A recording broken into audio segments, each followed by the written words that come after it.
नमस्कार, one India की खास पेशकश वन बांकुरे में आपका स्वागत है। चीन के सरकारी अखबार ग्लोबल टाइम्स ने माना कि 15 जून को गलवान में उसके कई जवान मारे गए थे।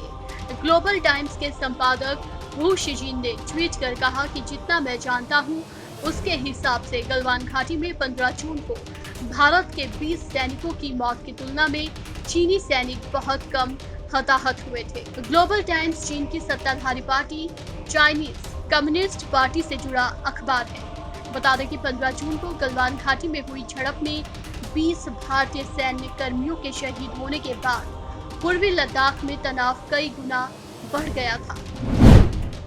चीनी सैनिक भी इसमें हताहत हुए, लेकिन चीन ने आधिकारिक तौर पर कभी आंकड़ा सार्वजनिक नहीं किया। हालांकि भारतीय मीडिया में दावा किया गया कि दोनों देशों के सैनिकों के बीच हुई झड़प में चीन के 40 सैनिक मारे गए थे, लेकिन चीन ने इसकी सही संख्या कभी नहीं बताई।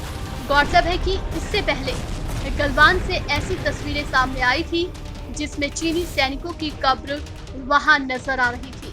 चीन ने अपने शहीद सैनिकों के लिए गलवान में मेमोरियल तैयार करवाया है। बताया जा रहा है कि चीन में 30 सैनिकों की भारतीय जवानों में झड़प में मौत हो गई थी। जो तस्वीर सामने आई है वो गलवान की बताई जा रही है। यहाँ चीनी सैनिकों की कब्र बनी हुई है।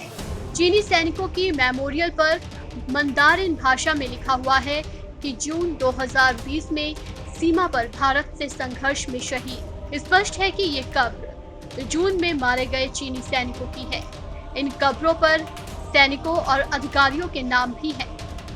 लिखा गया है शहीद चैन जियान ब्रोंग की कब्र चाइनीज पीपुल्स लिबरेशन आर्मी की 13वीं रेजिमेंट के दक्षिण शिनजियांग सैन्य जिले की यूनिट 69,316 इकाई के सैनिक का जन्म दिसंबर 2001 में फुजियान प्रांत के पिंगनान काउंटी में हुआ था। हालांकि इसके बावजूद चीन सीमा पर तनाव कम करने के लिए ज्यादा गंभीर दिखाई नहीं दे रहा है और कई फ्रंट पर स्टेटस को बदलने की कोशिश में जुटा है।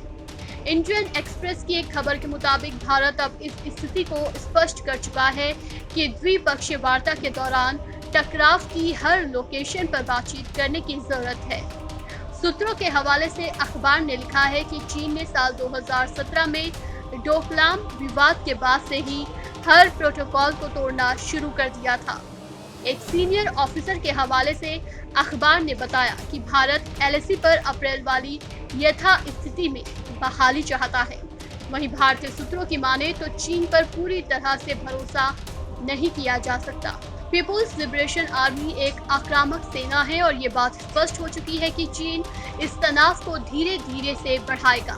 21 सितंबर को हुई छठे दौर की कोर कमांडर वार्ता के दौरान चीन की तरफ से कहा गया कि वो तब तक एलएसी पर डिसएंगेजमेंट पर कोई चर्चा नहीं करेगा जब तक कि भारत चोटियों को नहीं खाली करता है। इस पेशकश में फिलहाल इतना ही। नमस्कार।